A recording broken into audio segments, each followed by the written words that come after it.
Hi, I'm Mario Mendes and you are watching Just Listen. One of the most talked about albums in jazz, Kind of Blue, was recorded in 2 sessions in 1959. 9 hours of studio time and 4 reels of tape. That much it only took to create one of the most famous jazz albums of all times. It has been said that no jazz album converted more non-believers to jazz aficionados than Kind of Blue. For that alone, it deserves respect it has. People are attracted to it because music is accessible, relaxed, not hard to follow. Under the surface, what one can discover with repeated listens is that it is far from this simple appearance.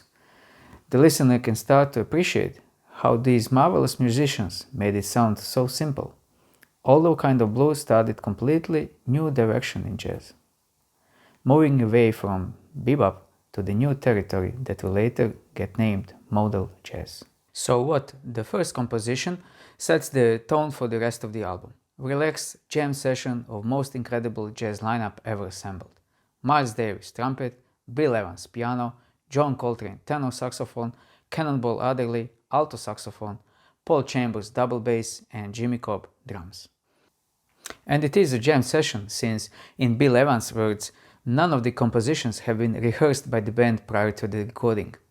Paul Chambers' bass forms the foundation on which others can play in So What. Of course, something like that can only be achieved with stellar musicians like those Miles Davis got together. Simple from outside, Kind of Blue represents Miles' breakaway from bebop into modal jazz.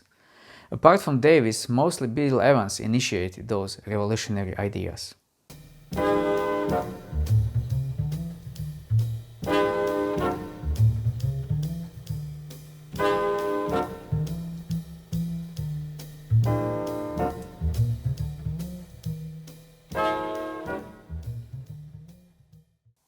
Freddie Freeloader with Wynton Kelly at the piano instead Evans, presumably because he had more bluesy style when playing, is the second track on the album. Freddie Freeloader is least adventurous track on the album, almost straight blues rendition. Blue and Green, a composition that is usually credited to Davis, though it seems more probable that the Evans had most influence on that. The sound of Miles Davis' trumpet is just astonishing, so beautiful, vulnerable. When Evans continues the melody, he is soon joined by Coltrane until it circles back to Davis. Emotional and atmospheric, Blue and Green is a testament of how sensitive and gentle these extraordinary jazz musicians can be, downplaying their ambition to serve a common purpose, to make an impression that will last forever through this recording.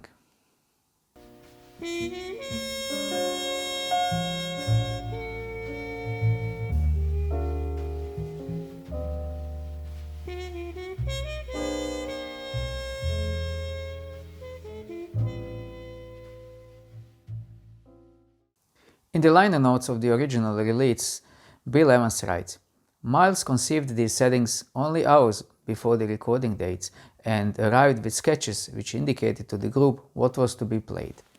Therefore, you will hear something close to pure spontaneity in these performances. The group had never played these pieces before to the recordings, and I think, without exception, the first complete performance of each was a take. All blues, the next composition, is usually referred to as an easy tune, although it presents particular challenges for the musicians. But due to its structure, it is an open playground for improvisation, while it remains easily accessible to casual listener.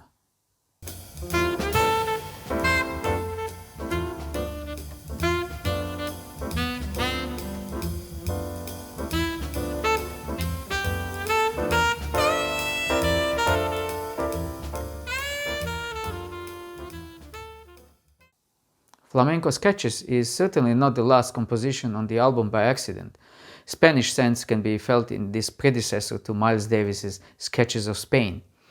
The calm and relaxed feeling that So What started comes back, this time even calmer and more relaxed. There is not much soloing, just bluesy atmosphere of easygoing improvisation. Which brings us to the most impressive part of Flamenco Sketches. There is no melody. Modal jazz is here.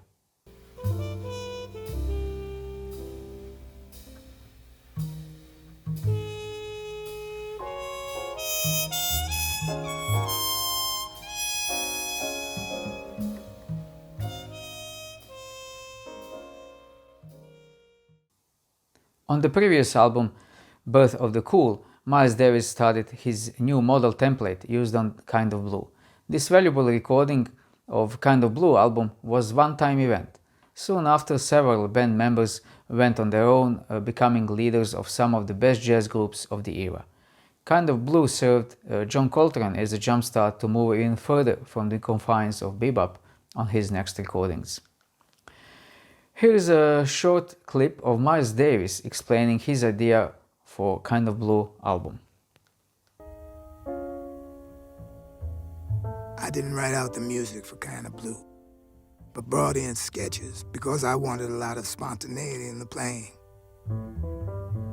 I knew that if you've got some great musicians, they will deal with the situation and play beyond what is there and above where they think they can. I hope you will find some time to listen to this everlasting masterpiece. Link to SongRip in the description lets you choose your preferred streaming service. Thank you for watching.